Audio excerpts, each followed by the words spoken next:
अगर ये दंगाई उत्तर प्रदेश में इस प्रकार से अत्याचार करते, अब तक मैं इनको लटका करके, उल्टा लटका करके ठीक कर देता।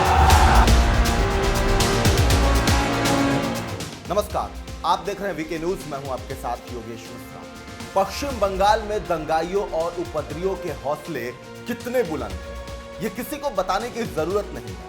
सरकार के संरक्षण की वजह से और तुष्टीकरण की नीति की वजह से इनके मंसूबे और हौसले इतने बुलंद हो गए हैं कि ये सीबीआई, ईडी जैसी संस्थाओं के अधिकारियों पर हमला करने से तो डरते ही नहीं हैं, अब मुख्यमंत्रियों पर भी हमला करने लगे हैं। जी हां, पश्चिम बंगाल में चुनाव प्रचार के लिए पहुंचे यूपी के सीएम योगी आदित्यनाथ पर बंगाल में दंगाइयों ने हमला कर दिया।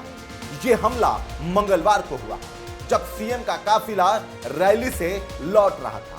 घटना मंगलवार देर रात की है। मुख्यमंत्री योगी आदित्यनाथ ने मंगलवार को दिन में बहरामपुर में एक रैली को संबोधित किया था और मंगलवार शाम को सीएम योगी का काफिला इसी रैली से वापस लौट रहा था।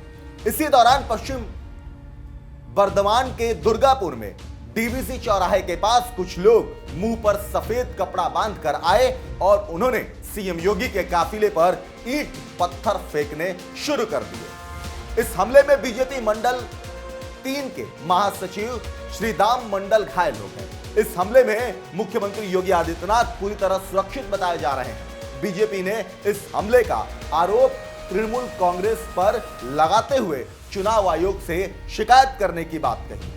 हालांकि टीएमसी नेताओं ने इससे पूरी तरह इंकार कर दिया है। आपको बता दें कि सीएम योगी पर यह हमला दिन में योगी आदित्यनाथ की उस चेतावनी के बाद हुआ जिसमें उन्होंने मुर्शिदाबाद हिंसा के दंगाइयों को चेतावनी दी थी और कहा था कि अगर ये दंगाई यूपी में होते तो उन्हें उल्टा लटका कर खाल खींच ली जाए।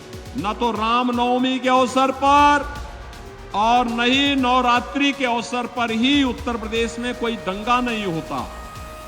आखिर बंगाल में रामनवमी के अवसर पर और बैसाखी के अवसर पर दंगे क्यों हुए, मैं बंगाल की सरकार से पूछना चाहता हूं।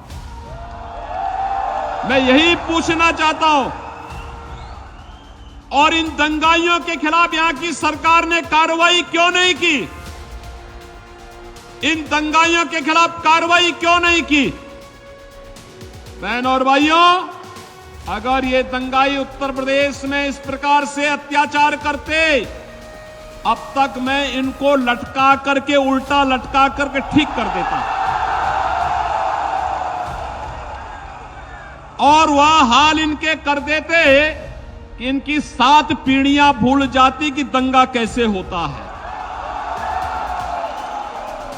आपको बता दें कि यह पहला मौका नहीं है जब किसी नेता पर बंगाल में अटैक हुआ है। इससे पहले जेपी नड्डा, कैलाश विजयवर्गीय और कई नेताओं पर इस तरह के हमले हो चुके, लेकिन ममता सरकार के संरक्षण और लचीली कानून व्यवस्था के चलते अपराधियों के हौसले यहां बुलंद हैं। बहरहाल, आप क्या कुछ कहेंगे इस खबर पर कमेंट बॉक्स में जरूर बताएं। वीके न्यूज, राष्ट्र के नाम।